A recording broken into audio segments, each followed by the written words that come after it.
চাঁদপুর ৪ আসনে বিএনপি থেকে বহিষ্কৃত বিদ্রোহী প্রার্থী এম এ হান্নানের কাছে পরাজিত হয়েছেন বিএনপি মনোনীত প্রার্থী লায়ন মোহাম্মদ হারুনুর রশিদ। নির্বাচনে ১১৮টি কেন্দ্র এবং দেশি চাকরিজীবী ও প্রবাসীদের পোস্টাল ভোট থেকে প্রাপ্ত ফলাফল অনুযায়ী বিদ্রোহী প্রার্থী এম এ হান্নান ৭৪,১৭৫ ভোট পেয়েছেন। এছাড়া তার নিকটতম প্রতিদ্বন্দ্বী লায়ন মোহাম্মদ হারুনুর রশিদ পেয়েছেন ৬৯,১৫৫ ভোট এবং ১১ দলীয় জোটের দাঁড়িপাল্লা প্রতীকের প্রার্থী মাওলানা বিল্লাল হোসেন মিয়াজি পেয়েছেন ৬৬,৬৯২ ভোট। ভিম লিকুইড এখন মাত্র ৫০ টাকা, তেল চর্বি পরিষ্কার করে এক ধোয়াতে।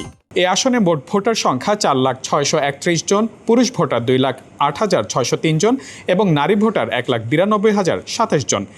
৮ জন প্রার্থী এ আসন থেকে প্রতিদ্বন্দ্বিতা করেন। দলীয় নীতি, আদর্শ ও শৃঙ্খলা পরিপন্থী কর্মকাণ্ডে জড়িত থাকার অভিযোগে স্বতন্ত্র প্রার্থী ও কেন্দ্রীয় বিএনপির সদস্য এম এ হান্নানকে দল থেকে বহিষ্কার করা হয়। বাংলাদেশ জাতীয়তাবাদী দল বিএনপি তার প্রাথমিক সদস্য পদসহ দলের সকল পর্যায়ের পদ বাতিল করে। এর আগে বিএনপি থেকে চাঁদপুর ৪ ফরিদগঞ্জ আসনে দলীয় মনোনয়ন পান বিএনপির কেন্দ্রীয় কমিটির ব্যাংকিং ও রাজস্ব বিষয়ক সম্পাদক।